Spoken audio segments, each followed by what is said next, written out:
1세기 유대 사회에 서로 앙숙인 두 그룹이 있었습니다. 그들은 모든 면에서 서로 부딪혔습니다. 대화가 되지 않았습니다. 이러한 그들의 모습이 돌출된 사건이 있었습니다. 사도 바울이 세 번째 선교 여행을 마치고 파송교회인 안디옥으로 돌아가지 않았습니다. 그는 예루살렘을 방문합니다. 그런데 이 유대주의자들이 바울이 예루살렘에 있는 모습을 발견하게 되었습니다. 이 유대주의자들은 바울을 율법 파괴자라고 규정했습니다. 그래서 어떻게 하든지 이 바울을 제거하고자 했습니다. 그런데 그 바울이 성전 안에 있는 모습을 발견하게 된 것입니다. 그러자 수많은 사람들이 벌떼처럼 달려들어 무지막지하게 폭행을 가했습니다. 일이 소란스럽게 되었습니다. 그래서 로마에서 파견한 1000명의 부하를 데리고 있다 하여 이름 붙여진 천부장이 군사들을 거느리고 가서 바울을 구해옵니다. 그리고 천부장은 이스라엘 내부의 자치기관, 이를 가리켜 공회라고 불렀는데 이 공회를 열어놓고 약식 재판을 합니다. 공회의 회원인 대제사장, 사두개인, 바리새인, 서기관들, 그리고 이제 바울이 혼자 서서 자기의 이야기를 쭉 늘어놓습니다. 그때 이들은 마음을 하나로 하여 바울을 향해 말할 수 없는 공격을 합니다. 정상적인 대화가 불가능함을 알게 된 바울은 무대 위에 서서 큰 소리로 모두가 듣도록 이렇게 말합니다. 죽은 자의 소망 곧 부활로 말미암아 내가 신문을 받노라. 그러자 바울을 향하여 벌떼처럼 공격하던 무리들은 서로 두 편으로 나눠졌습니다. 거기에 모인 사두개인들은 죽은 자의 부활을 믿었습니다. 그러나 사두개인들은 이와는 반대로 죽은 자의 부활이 없다고 주장했습니다. 이제 그들의 공격 대상은 더 이상 바울이 아니었습니다. 이 사두개인들과 바리새인들이 서로를 향하여 충돌했습니다. 사람들이 이 땅에서 하는 모든 생각들은, 우리가 나누고 있는 모든 말들은 반드시 전제를 가지고 있습니다. 영어로 전제를 가리켜 presupposition이라고 부릅니다. 이 세상의 이야기는 반드시 어느 특정한 지점으로부터 출발합니다. 출발 지점이 없는 이야기는 존재하지 않습니다. 이 출발 지점을 가리켜 전제라고 부릅니다. 두 사람이 모였을 때 만약 전제가 다르면 아무리 서로 말을 많이 한다 할지라도 딴 얘기가 되고 맙니다. 둘이 대화가 되지 않는 이유는 당사자들끼리 서로 나빠서가 아닙니다. 전제가 다른 채로 서로 대화를 시작했기 때문입니다. 우리 기독교인들에게는 나누는 모든 말들 속에 전제가 있습니다. 그것은 바로 예수님이 부활하셨다라고 하는 전제입니다. 성경은 구약과 신약으로 나눠져 있고 모두 합쳐 66권으로 되어 있습니다. 그런데 성경의 모든 말씀은 예수님의 부활을 전제로 하고 있습니다. 우리 기독교인들이 모여 대화합니다. 이 모든 대화도 예수님의 부활을 전제로 하며 나누는 말들입니다. 만약 예수님의 부활을 빼고 말을 하기 시작한다면 그것은 기독교인의 대화가 될 수 없습니다. 바로 오늘 본문도 그 이야기를 하고 있습니다. 1절 전반절을 읽어보겠습니다. 그러므로 너희가 그리스도와 함께 다시 살리심을 받았으면, 이 말은 원어에는 조건문 형태로 되어 있습니다. 가정을 나타내는 조건문 형태로 이 문장이 시작합니다.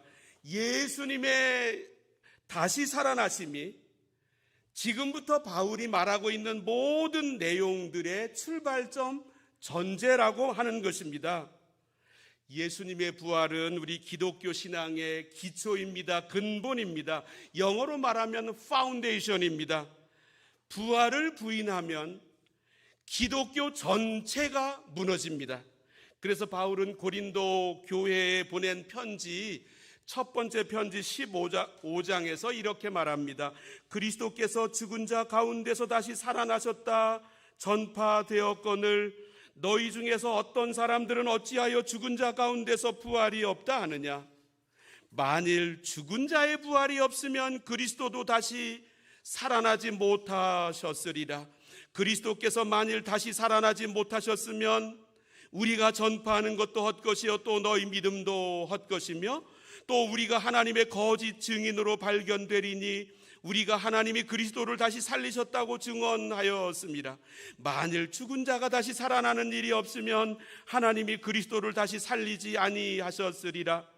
만일 죽은 자가 다시 살아나는 일이 없으면 그리스도도 다시 살아나신 일이 없었을 터이요 그리스도께서 다시 살아나신 일이 없으면 너희 믿음도 헛되고 너희가 여전히 죄 가운데 있을 것이요 또한 그리스도 안에서 잠자는 자도 망하였으리니 만일 그리스도 안에서 우리가 바라는 것이 다만 이 세상의 삶뿐이면 모든 사람 가운데 우리가 더욱 불쌍한 자이리라.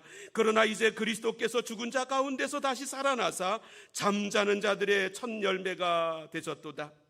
우리는 지난 한 주간 동안, 고난 주간 동안 우리의 모든 생각을 십자가에 초점 맞추었습니다. 우리 예수님의 십자가는 하나님께서 우리를 사랑하시는 증표입니다. 그래서 십자가를 바라보았고 십자가에 감격했습니다. 그런데 예수님이 자신의 십자가로 우리의 죄를 대속하셨다라고 하는 이 사실을 무엇으로 증명할 수 있겠습니까?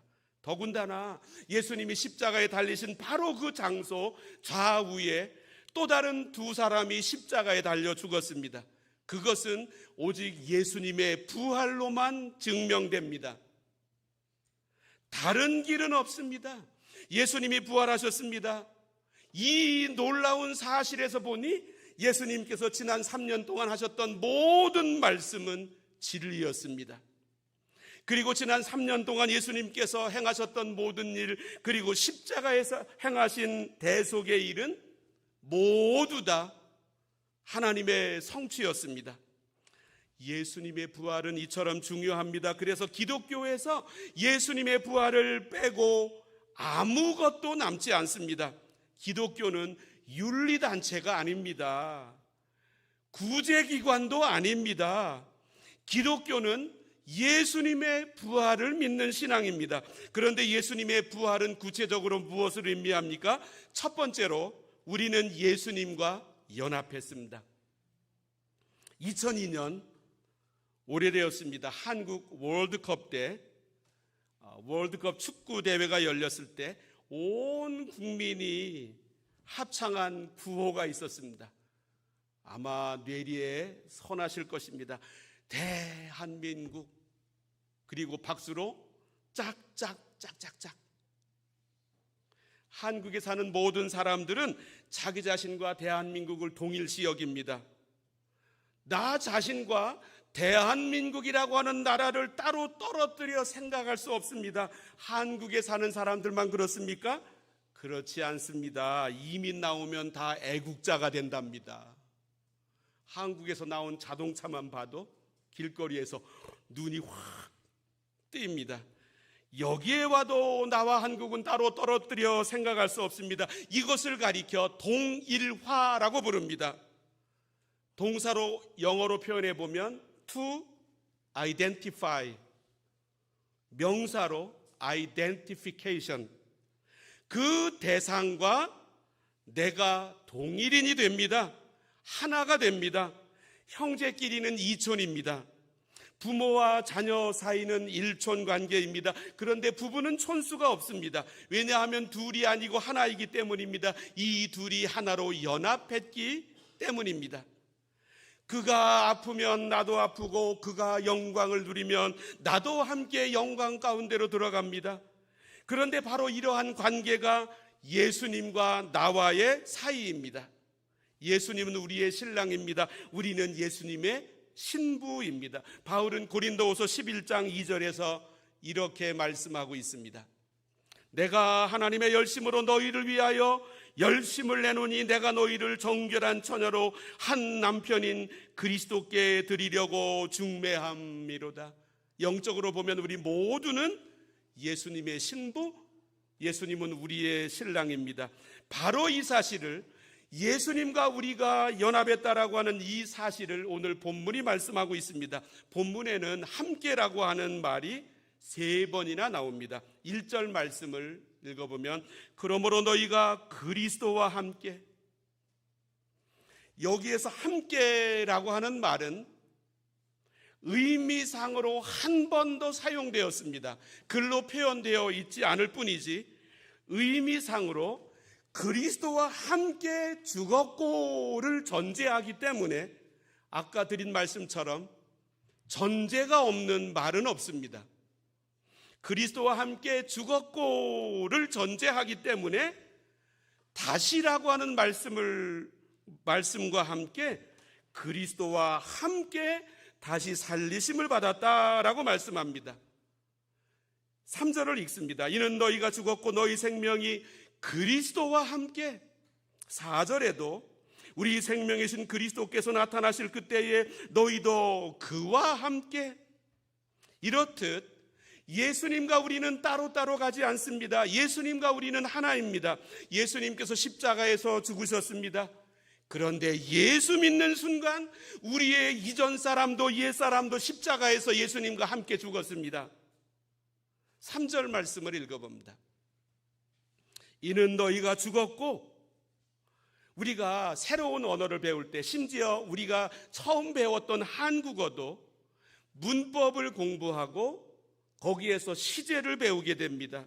신약 성경 언어에서도 문법이 나오는데 부정과거라고 해서 과거에 한 번 결정적으로 이루어진 사건을 나타낼 때 이 문법적 시제가 사용됩니다. 너희가 죽었고 우리는 이미 죽었습니다. 실제로 목숨이 죽은 것은 아닙니다. 그러나 나는 예수님을 구주로 영접하는 순간 예수님과 연합되었습니다. 마치 부부인 것처럼. 예수님과 나를 둘로 나눌 수 없습니다. 그래서 예수님이 십자가에 죽으셨을 때 나의 옛사람도 함께 죽었습니다. 뿐만 아닙니다. 1절 말씀을 다시 읽어봅니다. 그러므로 너희가 그리스도와 함께 다시 살리심을 받았으면, 우리가 다시 살리심을 받았습니다. 이것은 우리의 몸이 실제로 변화되었다라고 하는 뜻은 아닙니다. 부활하신 예수님과 연합했습니다. 따라서 예수님의 부활은 우리의 부활이 됩니다. 우리가 장차 부활할 것이 아닙니다. 이미 여기에서 부활 생명으로 살아갑니다. 또한 예수님께서 부활하셨다라고 하는 말씀은 예수님과 함께 우리의 생명도 부활하여 새로운 생명 가운데 살아간다는 뜻입니다. 이 사실을 아주 명확하게 표현한 구절이 로마서 6장 3절부터 5절입니다. 무릇 그리스도 예수와 연합하여 세례를 받은 우리는 그의 죽으심과 합하여 연합하여 세례를 받은 줄을 알지 못하느냐? 4절 그러므로 우리가 그의 죽으심과 합하여 세례를 받음으로 그와 함께 장사되었나니 이는 아버지의 영광으로 말미암아 그리스도를 죽은 자 가운데서 살리심과 같이 우리로 또한 새 생명 가운데서 행하게 하려 함이라. 5절 만일 우리가 그의 죽으심과 같은 모양으로 연합한 자가 되었으면 또한 그의 부활과 같은 모양으로 연합한 자도 되리라. 우리는 예수님과 연합 가운데 살아갑니다. 그래서 예수님의 십자가가 나의 십자가입니다. 예수님의 부활이 나의 부활입니다. 그리스도의 영광이 나의 영광입니다. 우리는 예수님과 연합한 사람입니다. 오늘 본문에서 저는 제일 먼저 전제라고 하는 이 사실을 소개해드렸습니다. 예수님은 부활하셨습니다라고 하는 전제입니다. 여기에서 우리는 예수님과 연합했다라고 하는 논리가 나옵니다. 예수님의 죽으심이 우리의 죽음이고 예수님의 부활이 우리의 부활입니다. 이 사람에게 나타나는 현상이 있습니다. 두 번째로 예수님과 연합한 사람은 위의 것을 찾습니다. 1절 말씀을 다시 읽어보면 그러므로 너희가 그리스도와 함께 다시 살리심을 받았으면 위의 것을 찾으라. 예수님과 나는 연합했습니다. 예수님과 나는 하나입니다. 이 사람에게 당연하게 나타나는 현상이 있습니다. 위의 것을 찾습니다. 왜요? 1절 후반절에 이렇게 되어 있습니다. 거기는 그리스도께서 하나님 우편에 앉아 계시느니라. 지금 예수님은 하나님 보좌 우편에 계시기 때문입니다. 따라서 그리스도와 함께 살아가는 사람은, 예수님과 함께 연합한 사람은, 자신의 생명이 예수님과 함께 하늘에 있는 사람은 당연히 위의 것을 찾게 되어 있습니다. 2절도 읽어봅니다. 위의 것을 생각하고 땅의 것을 생각하지 말라. 이 낱말은 현재 명령형입니다. 쉬지 않고 계속 구하며 생각하라고 하는 뜻입니다. 여기에서 위의 것과 땅의 것을 대조하고 있습니다. 땅의 것은 현세적인 것, 특별히 물질적인 세계를 가리킵니다. 이 물질 그 자체는 절대로 죄악이 아닙니다. 하나님께서 내려주시는 큰 복 중에 하나가 물질일 수도 있습니다. 하나님은 욥을 기뻐하셨습니다.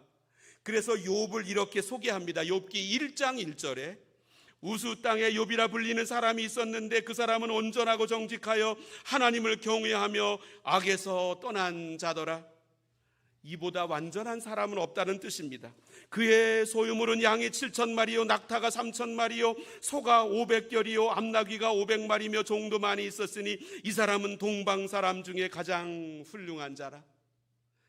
그가 하나님의 특별한 목적을 위해서 그가 어려운 과정을 통과했지만 하나님께서 그를 마지막에 회복시키셨을 때에도 욥이 그의 친구들을 위하여 기도할 때 여호와께서 욥의 곤경을 돌이키시고 여호와께서 욥에게 그 이전 모든 소유보다 갑절이나 주신지라.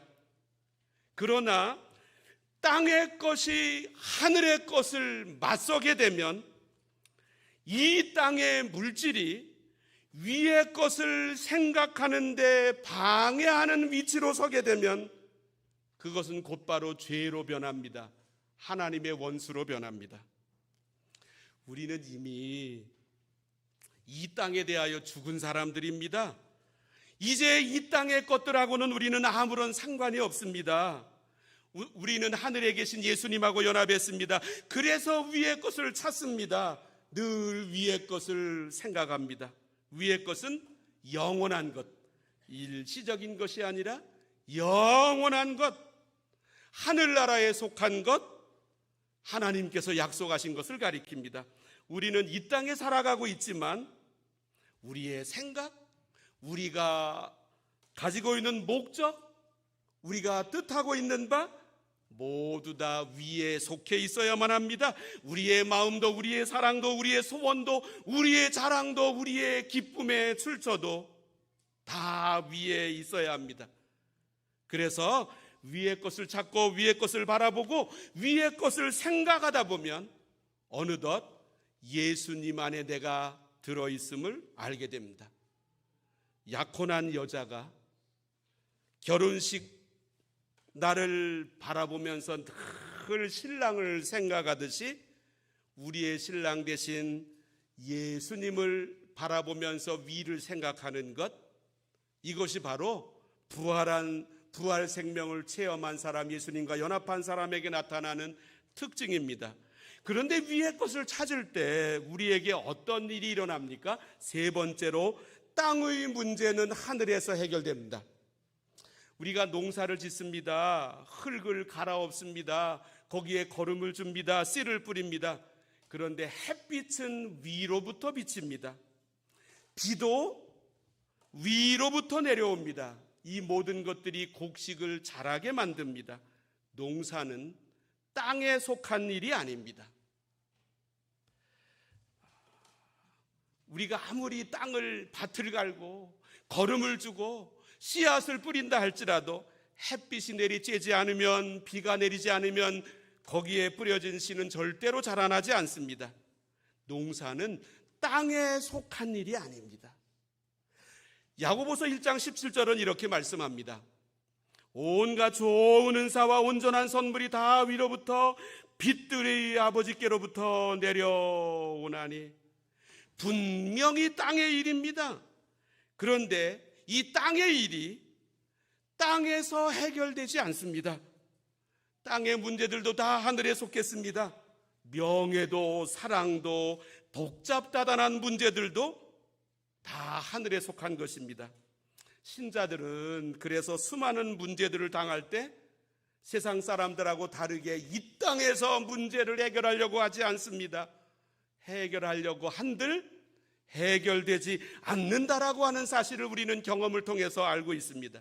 그래서 예수님은 제자들에게 이렇게 말씀하셨습니다. 마태복음 18장을 한번 열어주시면, 진실로 너희에게 이르노니 무엇이든지 너희가 땅에서 매면 하늘에서도 매일 것이요 무엇이든지 땅에서 풀면 하늘에서도 풀리리라. 땅에서 매라고 하십니다. 왜냐하면 땅에서 매는 대로 하늘에서도 매이기 때문에 땅에서 풀라고 하십니다. 그렇게 할 때 하늘에서도 풀리기 때문에. 그런데 이 말씀의 초점은 땅에서 문제가 풀린다라고 하는 의미가 아닙니다. 하늘에서 매여야 비로소 땅에서 매이기 시작합니다. 하늘에서 풀어져야 땅에서 매어있던 것들도 풀어지게 되어 있습니다. 이렇게 하늘의 것이 매이도록 만들고 하늘의 것이 풀어지도록 만드는 것이 기도입니다. 그래서 오늘 이 말씀 바로 뒤이어 마태복음 18장 19절에서 이렇게 말씀합니다. 진실로 다시 너희에게 이르노니 너희 중에 두 사람이 땅에서 합심하여 무엇이든지 구하면 하늘에 계신 내 아버지께서 그들을 위하여 이루게 하시리라. 하늘에서 메어져야 땅에서도 메고, 또 하늘에서 풀어져야 땅에서도 풀립니다. 이렇게 하기 위하여 기도하라고 하셨습니다. 예수님은 이 땅에 계시면서 늘 하늘을 생각하셨습니다. 그래서 하늘도 얻으셨고 땅도 얻으셨습니다. 이 예수님은 제자들에게 그러므로 내가 너희에게 이르노니 목숨을 위하여 무엇을 먹을까 무엇을 마실까 몸을 위하여 무엇을 입을까 염려하지 말라. 목숨이 음식보다 중하지 아니하며 몸이 의복보다 중하지 아니하냐. 공중의 새를 보라. 심지도 않고 거두지도 않고 창고에 모아들이지도 아니하되 너희 하늘 아버지께서 기르시나니 너희는 이것들보다 귀하지 아니하냐.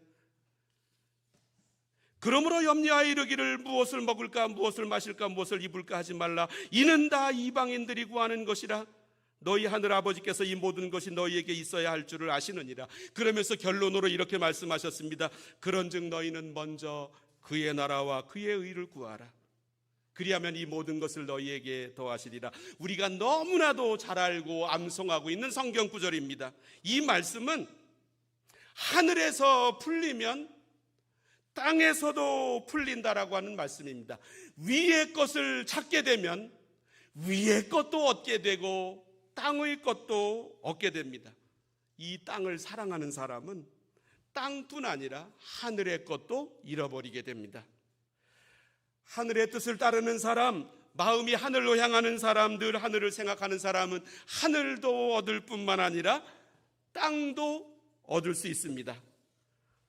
그 놀라운 하늘의 평화, 하늘의 안식, 하늘의 승리, 하늘의 교통, 이것을 사모했더니 지금 이 땅에서도 미리 맛볼 수가 있습니다. 그런데 이렇게 살아가는 사람을 세상은 가리켜 간혹 미쳤다라고 말합니다. 이 땅을 살아가는데 왜 저기에서 문제를 해결하려고 하냐? 미쳤다. 바울이 이런 말을 들었습니다. 바울이 처음 말씀 나눌 때 드렸던 예루살렘에서 붙잡힌 다음에 로마 시민권자임을 선언하고 그는 황제에게 재판받을 권한을 사용해서 로마로 가서 복음 전하기를 원했습니다. 그가 이제 예루살렘에서 배를 타기 직전에 가이사라라고 하는 해안가 도시로 갔습니다. 이 가이사라는 로마의 유대 식민지 총독부가 있는 곳이었습니다. 거기에서 2년 동안 구류하게 되었고 여기에서 또 한 번의 약식 재판을 받는데 베스도 총독과 아그리빠 왕 앞에서 쭉 재판을 받으면서 바울은 이전에 내가 왜 이렇게 살아가는지를 말합니다. 바울의 이 말을 들은 베스도 총독이 사도행전 20장 24절에서 이렇게 말씀합니다.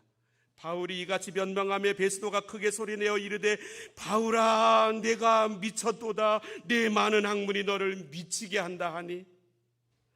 땅에 살지만 하늘에 초점을 두고 살면 땅에 초점 맞추며 살아가는 사람들이 미쳤다고 말합니다. 그 중에서 나하고 가장 가까운 사람들이 식구들이. 그런데 이런 소리 들으셔야 정상입니다. 미쳤다는 소리 듣지 않으면서 신앙생활 하십니까? 미쳤다는 소리 듣지 않는 신앙생활을 정상이라고 여기십니까? 바보가 하는 욕은 칭찬입니다. 바보가 하는 칭찬은 욕입니다. 그런데 바보가 하는 욕을 욕으로 알아들으십니까? 바보가 하는 칭찬을 칭찬으로 해석합니까?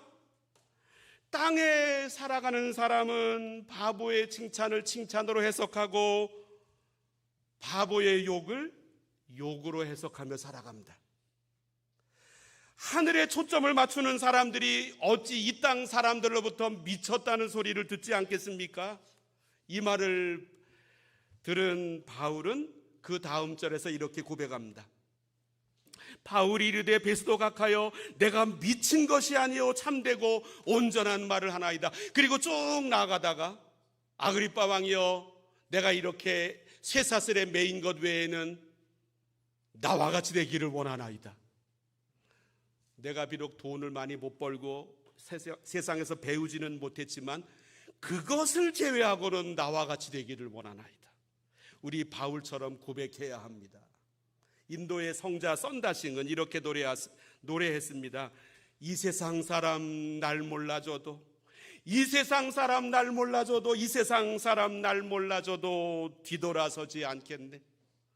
세상 등지고 십자가 보내 세상 등지고 십자가 보내 세상 등지고 십자가 보내 주님 뜻대로 살기로 했네. 기도하겠습니다. 하나님